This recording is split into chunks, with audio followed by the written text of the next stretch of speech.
Estamos aqui hoje com o nosso querido André Puga Fidalgo, né? André Luiz, né? André Luiz Puga Fidalgo. Nome completo agora. Só não passa o CPF. Pois é.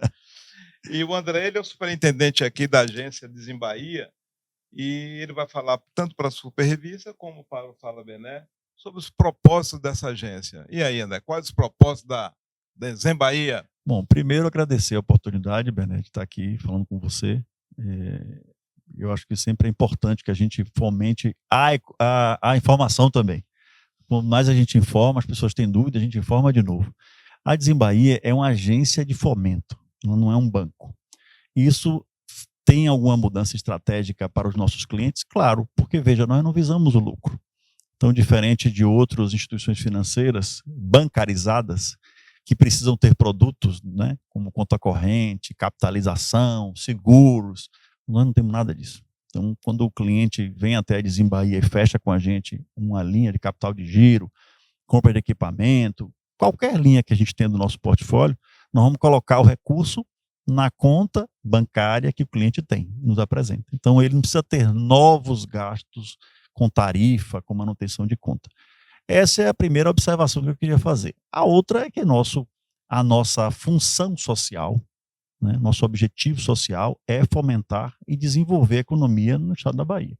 Nós atuamos em vários setores, indústria, comércio, serviço, financiamos também para municípios, temos linha de financiamento para energia fotovoltaica e para infraestrutura, para compra de equipamentos, atendemos pessoas físicas de produtores rurais, temos programas diferenciados como Protax, programas como o Crédito Bahia, que é em parceria com a CETRI, que atende os microempreendedores individuais, aqueles formalizados e aqueles não formalizados, já através de cada um dos seus municípios. Então, é uma linha, são várias linhas, é um portfólio grande de produtos.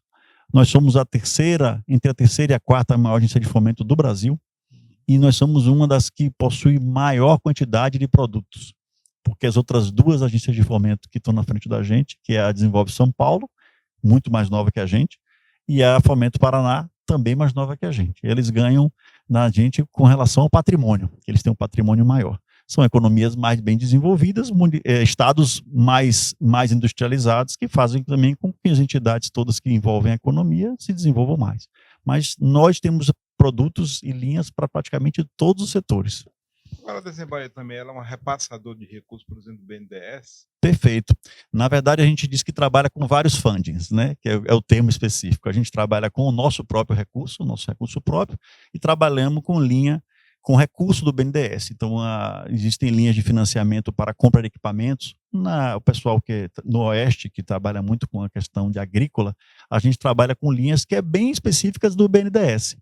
E tem também, obviamente, que a gente também repassa recurso do Ministério do Turismo, temos linha para isso, e trabalhamos com a nossa linha própria e também trabalhamos com a linha do Fundese, que é o Fundo de Desenvolvimento Social do Estado. Nós somos o gestor desse fundo. Tem algumas linhas que o governo do Estado tem interesse em fomentar, e a gente tem uma atenção específica, como o microcrédito, por exemplo, como o Protax, a gente atua utilizando o recurso que está no Fundo Estadual de Desenvolvimento Econômico.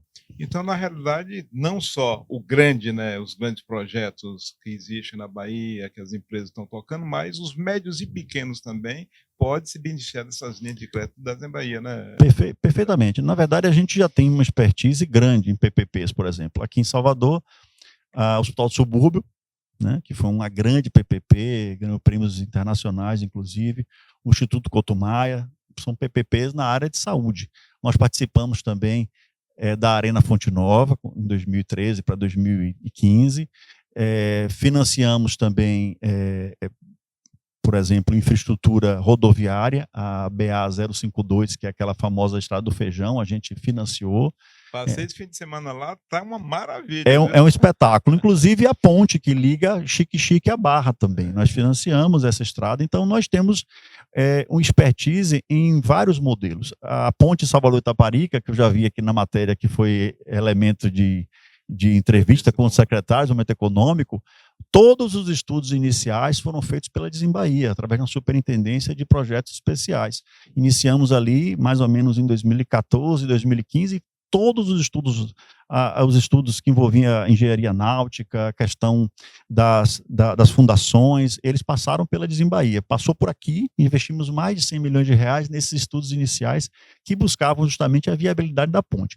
Então, temos linhas de financiamento que têm relação com parcerias público-privadas, temos linhas de financiamento que atingem as pessoas físicas, através dos produtores rurais e através do Crédito Bahia, e temos linhas de financiamento para, efetivamente, pessoa jurídica. Nós só não financiamos o próprio governo do estado, mas financiamos também os municípios. Temos uma carteira de mais de 60 municípios, uma carteira que gera em torno de 70, 80 milhões de reais, mais ou menos.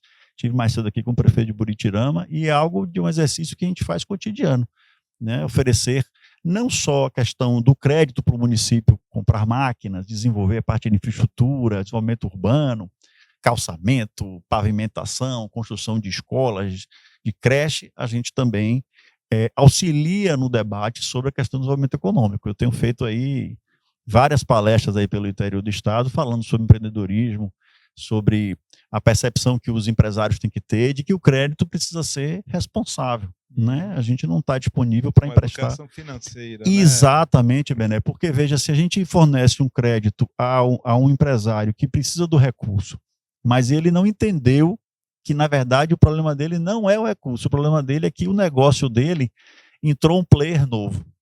Eu dei um exemplo, me permita, eu dei um exemplo no município que eu estava agora esse fim de semana, e eu dei um exemplo exatamente sobre isso. Você tem um restaurante, e de uma hora para outra aparece uma outra pessoa com um restaurante perto de você, com ar-condicionado, o seu não tem, com a comida melhor que a sua, mais barato. Eu não sei o que é que ele faz, mas ele está para além da sua possibilidade de intervenção. Se você acha que você recebe pegando 50, 60, 80, 100 mil reais colocando no caixa da sua empresa, isso vai resolver o problema? Não vai. Porque isso não vai fazer a sua comida melhorar, ou seus custos diminuírem. Então, na verdade, o empresário, antes de pegar o recurso, tem que fazer uma reflexão sobre o que é que ele precisa fazer. E aí o recurso tem que entrar numa perspectiva de ampliar a receita.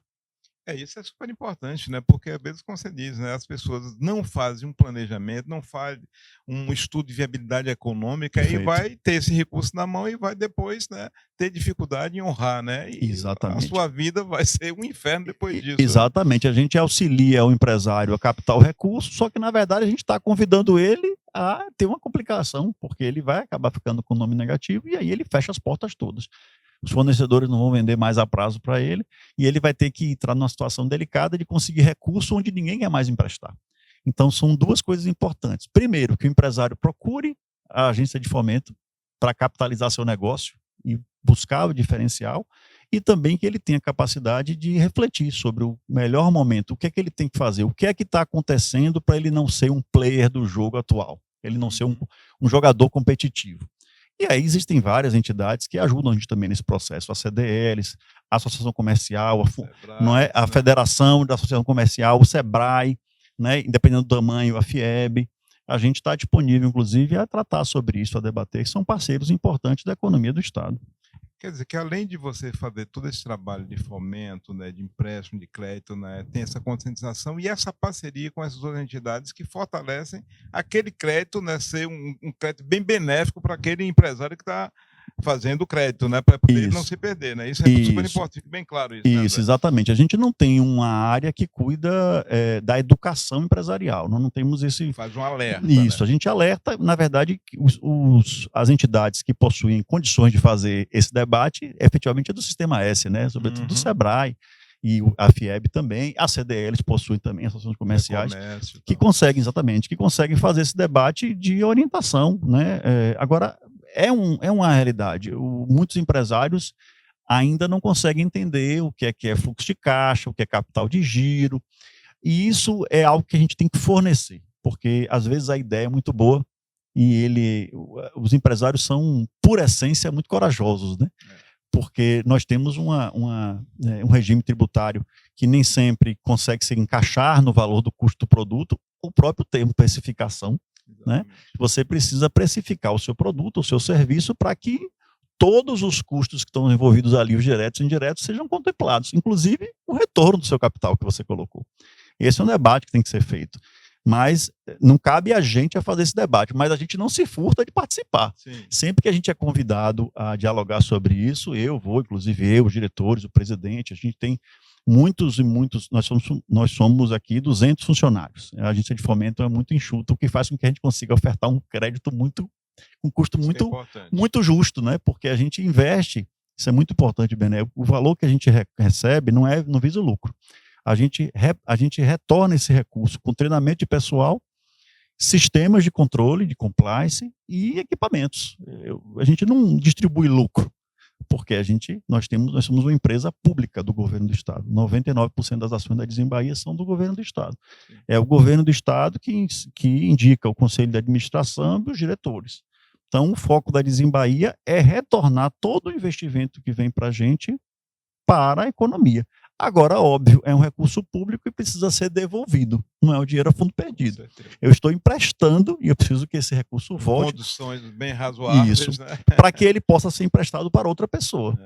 Então, nossa missão é isso. Eu estou aqui desde 2013, ajudando aqui, já estive na chefia de gabinete, estou na superintendência, fizemos 3, 4, 5 projetos de requalificação do ponto de vista operacional, e a Desimbahia hoje é muito ágil, tem produtos muito vantajosos e faz frente à competitividade aos nossos grandes irmãos aí, públicos e privados. Agora eu te pergunto, André, o que é necessário para você se candidatar a um crédito da Desimbahia, tanto pequeno como médio, como grande? Os grandes já sabem, mas o pequeno principalmente, né? Perfeito. Esse aí eu consegui, e aí por conta da nossa participação em vários programas e tal, e de rádio, a gente consegue fazer de uma forma muito resumida isso.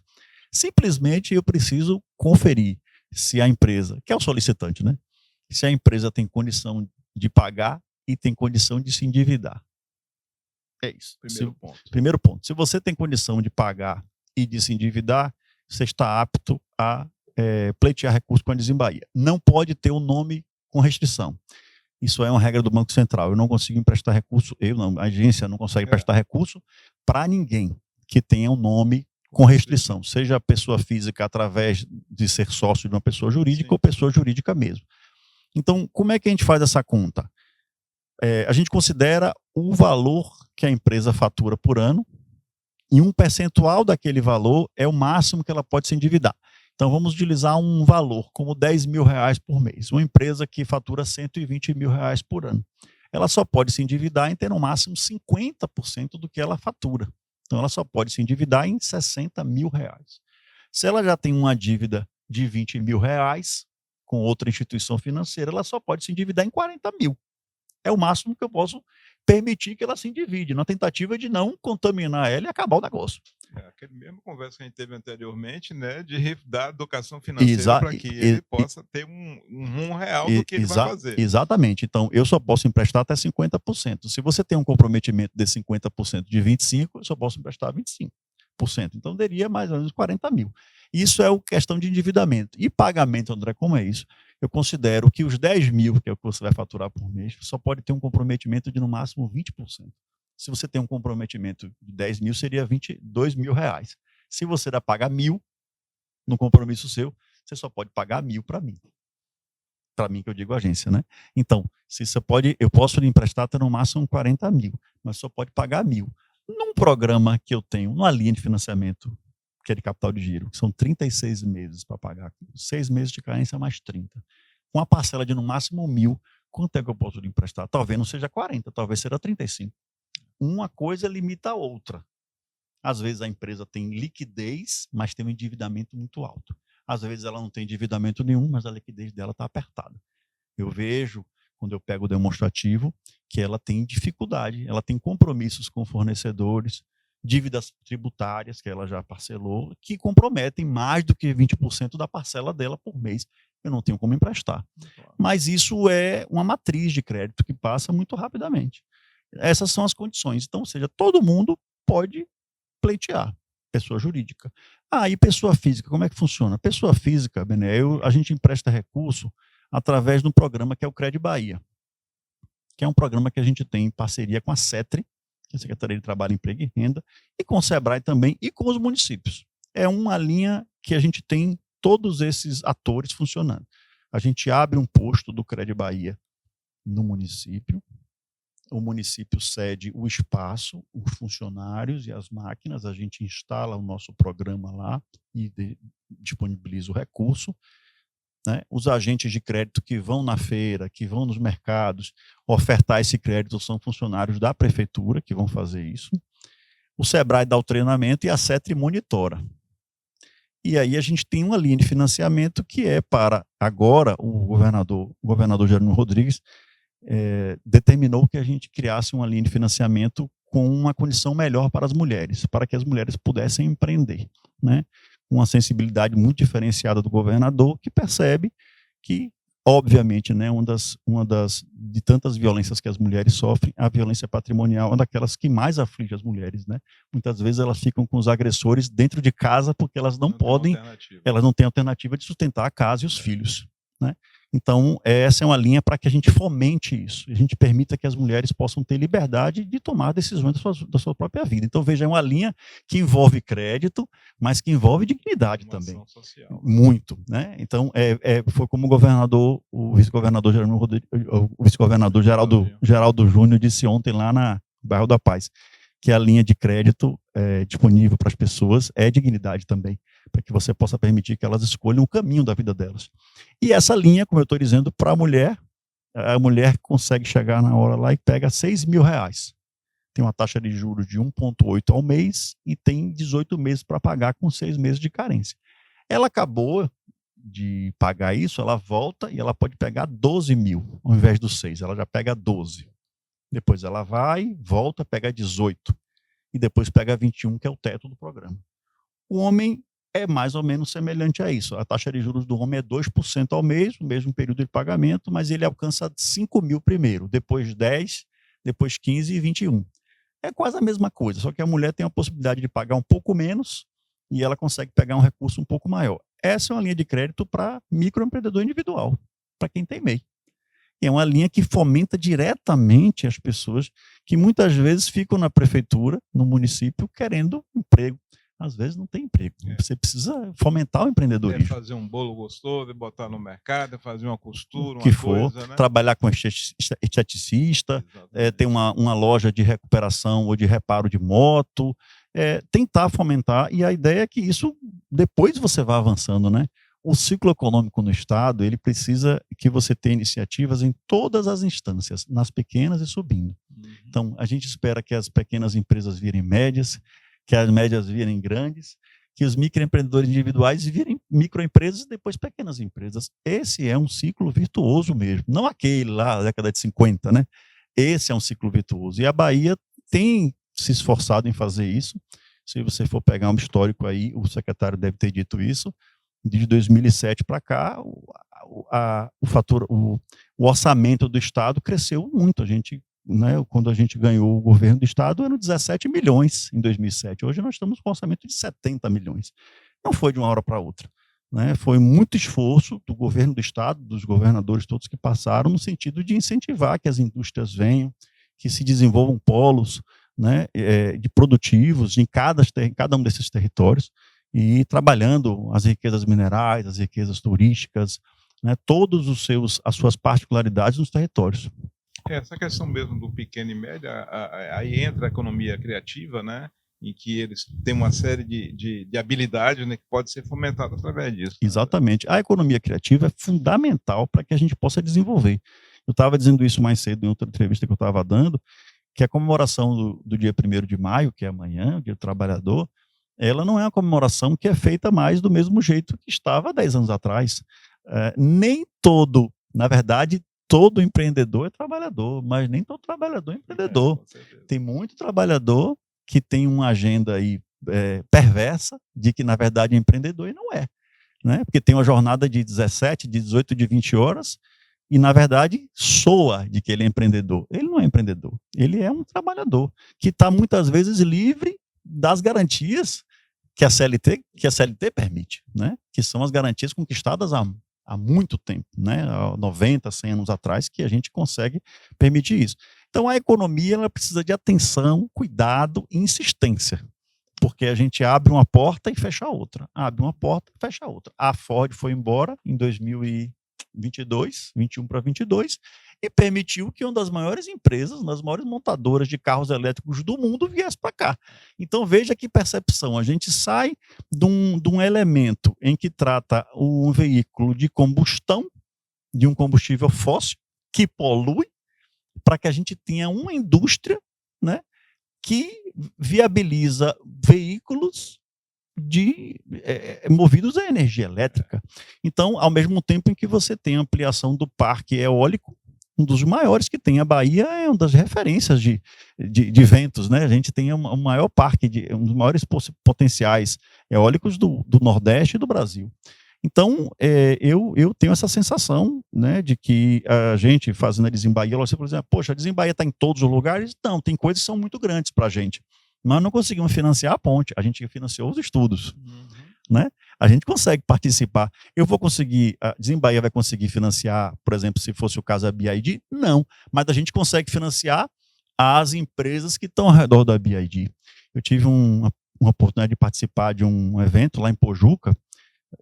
Não sei se vocês já sabem, mas a Petrobras vai investir 5 bilhões de reais naqueles campos todos ali, de São Sebastião do Passé Passei esse fim de semana olhando. Exatamente, até a Esplanada. Eles vão investir 5 bilhões de reais e olha, naquele tranche ali, empregam-se mais de 11 mil pessoas. É porque as pessoas passam pela frente das refinarias e onde ficam os poços e acham que está parado, que não tem nada. Na verdade, ali está saindo o gás, né? Está sendo extraído aquilo ali. E eu disse, olha, a gente não tem condição de financiar a Petrobras, nem a PetroRecôncavo, né? Nós não temos como financiar isso, porque são riscos muito altos para o tamanho da Desembaía. Mas nós podemos financiar as empresas que alugam carros. A gente pode financiar as empresas que vendem EPIs, que têm os equipamentos, que vendem as peças para os caminhões. A gente pode fazer isso. Então, esse é o papel da Desembaía. O governador Jerônimo Rodrigues tem insistido muito conosco de que a gente precisa participar intensamente dos debates nos territórios. Então, a gente tem ido, eu tenho feito esse esforço combinado com a diretoria, com o presidente Paulo Costa, de ter ido fazer, eu estou continuando fazendo isso, né? Debates sobre empreendedorismo feminino, e auxiliando que as pessoas possam refletir sobre o papel das empresas, dos empreendedores dentro da economia local. Agora, voltando um pouquinho à questão de as empresas, as pessoas estando aptas, né, tudo dentro, quanto tempo demora para ser liberado esse recurso? Pronto, depende muito do volume que se quer, né? Eu sempre digo isso, Bené, que assim, o custo do recurso está relacionado ao risco do negócio, né? Apesar de nós sermos uma agência de fomento do Estado... Não é irmã Dulce, né? Ela virou santa, né? Virou... Na verdade, a gente precisa respeitar algumas regras de compliance do Banco Central, né? Do mesmo jeito que a gente não pode emprestar recurso para quem está com o nome em restrição, a gente precisa fazer algumas contas disso, porque o sistema financeiro, inclusive o sistema financeiro nacional, é o mais evoluído do mundo. Eu faço sempre questão de mencionar isso. Aqui nós, hoje em dia, temos o Pix como algo que parece que tem 10 anos. Olha, se você for na Inglaterra ou na Espanha, você vai ter que fazer um TED, tem que ir lá na agência fazer, assinar um documento e esperar 2 dias para fazer. É esse jeito. E aqui a gente já está com o Pix assim, parece que já sempre nasceu com isso. Então, nós temos um sistema financeiro muito comprometido e que nos dá segurança. Ora, o que acontece? O fato é que eu não consigo simplesmente deixar de mitigar o risco. Eu controlo isso. Então, dependendo do volume que a empresa quer, dependendo do volume que ela pode querer, isso me requer ter um pouco mais de cuidado. Se eu vejo uma empresa que pode pegar, na sua capacidade de endividamento e de pagamento, 250 mil, que é o máximo que eu empresto com aval, ou seja, sem garantia real, e ela pode pegar 250 mil e ela quer 250 mil. Eu vou emprestar, vou.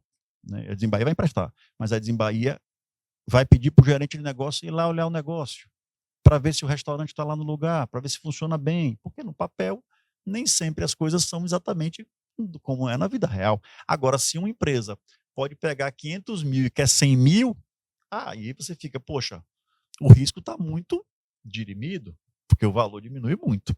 Então, isso pode variar de 15, de 20, de 30, de 35 dias. Mas não é um tempo muito longo.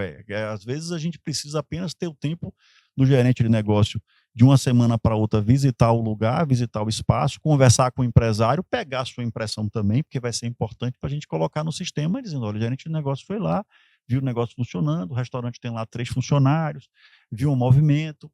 Além da documentação toda, a documentação toda é comprovada com a visita, para que a gente não sofra qualquer dissabor do ponto de vista de ser feito com rapidez muito grande, porque isso é um prejuízo que não é para a gente, é um prejuízo que traz para a sociedade.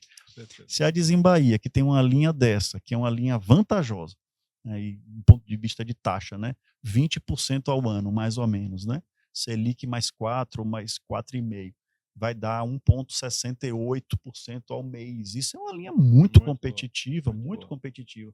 E aí, de repente, você simplesmente fecha essa linha, bota para ser mais cara, ou para você diminuir o valor que pode capital, diminuir o prazo, a gente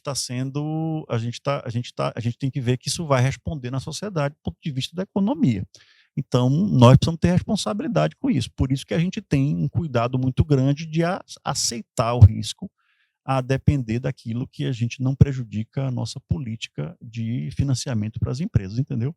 Então, de meio termo, o governo quer que a gente incentiva, o governador exige da gente isso e ele pode esperar, a Dizimbaía está preparada sempre para responder o que o governo determina, mas a gente precisa seguir uma maneira responsável para que a gente não dê para trás, não volte. Porque aí depois a gente cai ainda num processo de que você precisa reformular toda a nossa política de financiamento, entendeu? Agora, puxando, como se diz, a brasa para o nosso sardinha, claro. O setor supermercadista, a gente faz Sim. parte, nós fazemos horríveis supermercados, principalmente pequenos, né? Sim. Como é que eles podem usufruir disso? Pronto, na verdade, eu penso que a linha que a gente tem hoje, que é vamos dizer que é o nosso carro-chefe, né? Que é a linha de capital de giro. Essa é a linha que abrange praticamente todas as empresas. Todas as empresas precisam de capital de giro, né? É um tema que está diversificado, vamos dizer assim, né? Entre tudo que existe na internet, para não dizer o buscador e fazer propaganda de graça, tudo aquilo que existe no buscador tem muita informação positiva e muita informação que não serve para nada. Então, pode ser um supermercado, pode ser uma clínica, pode ser um posto de gasolina, pode ser uma empresa de serviço de estética, pode ser uma empresa que trabalhe com exames de imagem, tem muitas empresas que a gente atua, laboratórios, enfim, é uma infinidade de empresas que, se a gente fosse olhar as linhas tradicionais, eu não poderia fazer. Mas de capital de giro eu posso. Agora, claro, às vezes não está na expectativa. A expectativa que a empresa tem não é a expectativa que eu consigo fornecer com segurança. Porque, como eu não viso o lucro, eu tenho uma responsabilidade social que outros atores, do ponto de vista de instituição financeira bancarizada, não possuem. Eu estou falando das privadas. As públicas também têm compromisso social, mas tem outro perfil de trabalhar. Então, nós temos muito cuidado com isso. Especificamente sobre os atacadistas, né? A gente está falando de um segmento em que, em se tratando de atacadista, um volume de recurso muito alto, né? De investimento muito alto, são grandes corporações. Essas, de fato, talvez elas precisem buscar outras instituições mais robustas, para que eles possam alcançar linhas de crédito que alcançam milhares de reais. No nosso caso, um segmento menor, um pouco abaixo, como se fossem mercados, pequenos mercados, né? Essas empresas conseguem, e de qualquer lugar do estado. Né? Então pode estar em Juazeiro, pode estar em Serrinha, pode estar em Coité, pode estar em Teixeira de Freitas, em Buritirama, em qualquer lugar, a gente não faz divergência com relação a isso. Se for trabalhar um projeto, que aí tem que ter mais paciência, porque você precisa olhar as licenças, você precisa olhar se aquilo ali está dentro de um escopo da Secretaria de Desenvolvimento Econômico do Estado, você precisa, e aí naturalmente que o projeto ele precisa de um pouco mais de paciência, porque eu preciso olhar o projeto arquitetônico, preciso olhar o projeto estrutural, de viabilidade. Como você disse, né, a viabilidade econômica, se é um negócio que já existe, ela já está existindo, então já é uma coisa boa. Se você quer abrir uma indústria, você tem que me apresentar o plano de abertura todo, por que vai dar certo, por que vai funcionar, qual é o risco de não dar certo, a gente tem que avaliar esse risco aí. Então, isso requer também uma análise que pode levar um pouco mais de tempo. Mas, de certa forma, para esse segmento que a gente está tratando aqui, como você falou, de puxar a brasa para a sardinha, a gente tem interesse e temos, inclusive, alguns exemplos. Agora, sempre precisa ter uma condição da gente conversar. Né? É muito importante que os setores, através das suas associações de classe, e neste caso estamos falando de uma associação que é bem classista, né? Porque defende muitos interesses, independente do segmento, no caso do tamanho que elas estejam, precisa procurar a gente, procura o diretor de negócio aqui, Genô Martinelli, que é um fenomenal, um quadro da Embasa, mas está aqui com a gente já tem alguns anos, e é sensacional, e conhece muita gente, para que a gente possa dialogar sobre maneiras também, quem sabe influenciar em novas linhas de crédito, em novas condições também. Outra coisa, quanto de recurso foi aplicado ano passado? Batemos um recorde, a gente emprestou mais de 300 milhões de reais, já tinha muito tempo que a gente não emprestava, e isso foi fruto de um trabalho, né, de toda a equipe da Desimbahia, a parte de prospecção, a parte de cadastro, de análise, e da diretoria também, do Conselho de Administração, que é sensível a uma determinação do governador de que a gente possa apoiar em larga escala, né, todo aquele meio do caminho da economia, nos ajudou, nos auxiliou, né, contribuindo com as discussões, e eu acho que a gente sempre pode fazer mais. Em 2025, então, você acha que vai superar essa meta? A nossa expectativa é que a gente consiga fazer isso. Estamos trabalhando muito na questão do município, porque no passado tinha a questão da eleição, e isso atrapalhava um pouco para que a gente possa fazer. Esse ano a gente está indo com muito apoio, né? A UPB também renovou agora, está com uma diretoria nova, a gente tem dialogado com eles, com o pessoal da diretoria, a área técnica, o corpo diretivo deles, e a nossa expectativa é que a gente consiga, eu não sei se a gente vai conseguir bater essa meta, mas vamos chegar bem perto disso. Quer dizer, então, o time aqui liderado pelo presidente Paulo Costa está à disposição aqui do empresariado, das entidades, para poder fazer o melhor para as empresas e para a sociedade, não é isso, André? Perfeito. Eu acho que a gente precisa considerar de que há contribuição a ser dada. A gente contribui, o presidente tem feito essa fala insistentemente nas reuniões que a gente tem aqui, nos eventos com o corpo funcional. Nós somos uma empresa pequena, enxuta, temos 200 funcionários apenas, e conseguimos fazer uma movimentação econômica que, à proporção de outras instituições financeiras, estamos bem avançados, né? Porque nós conseguimos atender a demanda do governo, né? Uma linha, por exemplo, uma linha que o governador anunciou tem cerca de 3 semanas atrás, que é a linha para mototaxistas e motofretistas.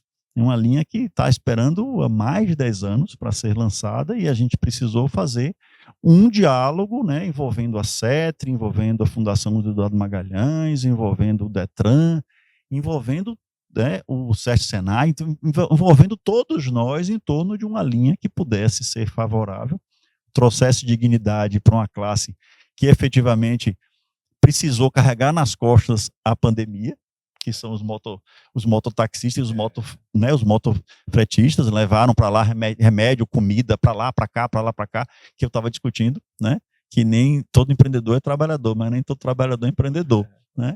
Tomam chuva, tomam sol, e não tem muitas vezes nenhuma garantia trabalhista de nada, né? E ele malmente tem a moto que às vezes é financiada no nome do sogro ou do irmão, e que se quebra não tem condição de levar o sustento para a família. Então, neste caso, eu acho que a gente pode dialogar cada vez mais, e as entidades de classe precisam procurar a gente também, para que possa dialogar e dizer, olha, isso aqui, vamos amadurecer. Essa linha demorou muito tempo para amadurecer.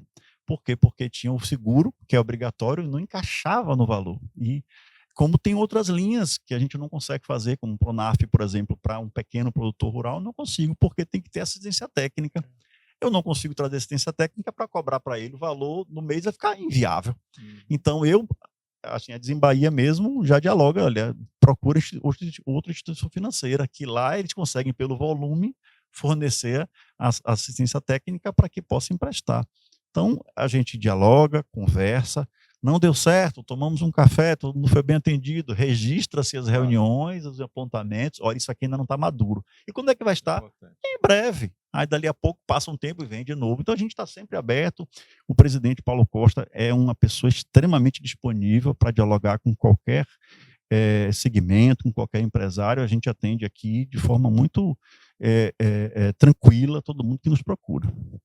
E aí, qual é a mensagem que você passa, não só para o setor empresarial, mas também para o setor público, né? Os municípios, os prefeitos e tal, para fazer essa parceria com a Desembahia? Perfeito. Do ponto de vista empresarial, me dizer que a gente está disponível para dialogar, para oferecer crédito, para trazer soluções. Nós não emprestamos recursos, nós entregamos soluções financeiras. Isso que é importante. A pessoa diz, quais são as linhas que você tem? Não se preocupe com isso. O que é que você precisa? Eu preciso disso. Deixa comigo, que eu vou trabalhar um pool para você. Eu vou lhe dar a melhor linha que eu tenho, com o melhor custo. Ah, isso aqui é BNDES. Mas não se preocupe com isso não, moço. Deixe que eu vou pensar nisso, eu vou lhe oferecer. O que é que adianta eu lhe oferecer uma linha do Banco do Nordeste, por exemplo, que é mais cara do que a minha? Não tem porquê. Eu vou lhe oferecer a linha que é melhor para você. Você quer pagar o mínimo durante o maior tempo. Eu vou lhe oferecer a melhor condição. Então, o empresário se sinta confortável em nos procurar. Nós temos 9 gerentes de negócio, um em Salvador e região metropolitana e os outros espalhados pelo estado todo. O site da Desembahia, que é www.desembahia.ba.gov.br. Lá tem nossa política de patrocínio, política de financiamento, todas as linhas de financiamento. Tem pessoas que gostam de ler tudo, ali tem material para ler, para tomar conhecimento sobre isso, para se informar. Tem os dados do gerente de negócio, cada lugar, cada região que eles estão, com o telefone celular, do WhatsApp, para você poder falar. E para a rede pública, vamos dizer assim, né, para os municípios, que nos procurem também. A gente está disponível para ajudar. Eu tenho feito esse diálogo com vários prefeitos, não só a linha de financiamento para que o município possa prosperar, mas levar os nossos produtos, como, por exemplo, esse produto que é o Cred Bahia, que é uma oportunidade, muitas vezes, do município dispor que as pessoas procurem algo sustentável para fazer. A prefeitura não aguenta contratar todo mundo. No município, a maioria das vezes, o maior empregador é a prefeitura, mas não aguenta. Eu estava com um prefeito aqui de um município que estava dizendo, olha, eu tenho lá 45% da minha receita comprometido com funcionário. Se eu fosse trabalhar atualmente, assim, se eu fosse dar a atenção que eu preciso, eu acho que com 20% da minha receita eu conseguia resolver. Mas tem a questão que as pessoas não têm o que fazer. Eu não posso demitir as pessoas todas, tem os funcionários públicos, tem os terceirizados.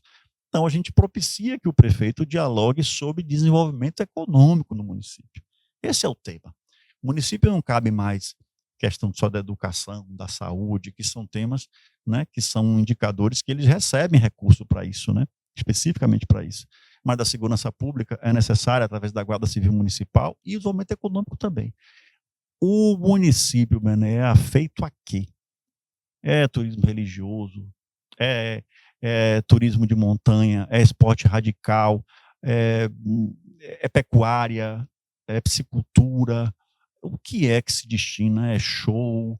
O que enfim, é indústria. Às vezes o município precisa entender que o município polo não é ele. O município polo, eu digo isso aos prefeitos lá da região de Lagoinhas. Não adianta querer competir com Alagoinhas. Não adianta. O ideal é que o município compreenda de que ele tem que virar fornecedor de Alagoinhas. Claro, porque a indústria está ali, a BR está passando por ali, tem água. Onde tem água, tem tudo. Então não adianta você querer competir com ele. Participe do jogo. Forneça o que outro município muito distante fornece também, seja o que for. Então eu acho que falta também, às vezes, no gestor público, uma capacidade de entender e perceber isso. E esse tem sido o nosso papel, né? Eu, como superintendente institucional, eu tenho feito aí várias visitas e várias viagens dialogando sobre isso. Não só especificamente sobre a linha de crédito, mas assim, amplie o horizonte. De desenvolvimento que pode melhorar. Exato. Chama o território, né? Chama o consórcio para dialogar. O que é que o consórcio pode trabalhar? Né? Cada município, eu acho que tem uma leva de prefeitos aí, dos 417, uma leva muito importante de prefeitos que estão evoluindo com isso. Não estou dizendo só relacionados à idade, não, porque isso às vezes É. não tem diferença. Às vezes tem pessoas que têm uma idade menor, que têm uma mente mais fechada do que pessoas mais experientes. E isso a gente tem que lidar com muita tranquilidade. Mas tem uma leva de prefeitos que estão vindo que tem uma outra visão sobre a economia, que já entendeu que não pode ficar simplesmente cuidando de recolher o lixo, trocar as lâmpadas da rua e pagar o funcionário em dia, que isso é suficiente. Não, isso não é mais suficiente. Você precisa fazer com que as pessoas tenham uma expectativa de vida. Quem está no campo, tem no campo, quem está na cidade, está na cidade. Trabalhar, tem muita iniciativa, não vou tomar aqui toda a agenda falando sobre isso, que eu também não sou gestor municipal, mas que os gestores municipais procurem a gente, né? Temos linhas de crédito para ele, para o município, e linhas de crédito para fomentar a economia no município. Pois é, pessoal, estivemos aqui com o André Fidalgo, né? Nesse bate-papo especial aqui, falando de crédito, falando de informação e principalmente de soluções financeiras. Né? Exatamente. Então, a Desembaía é uma agência que faz com que as pessoas procurem o seu caminho e encontrem a felicidade, né, André? Exatamente. A felicidade é algo a conquistar, né? A gente vive no equilíbrio, né? Nem todos os dias serão felizes, mas a gente tem que entender que não há nada que seja tão ruim que perdure. Então, se hoje não é tão bom, amanhã pode ser melhor. E se amanhã não for melhor, amanhã pode ser melhor também. A É esperança assim que nunca funciona. deve morrer. Nunca deve morrer. Ok, André, obrigado, tudo de bom. Obrigado, Bené. Eu Foi um prazer. nesse projeto, né, que é fomentar o desenvolvimento e arranjar soluções financeiras para as pessoas, para a empresa. Prazer, eu estou sempre à disposição.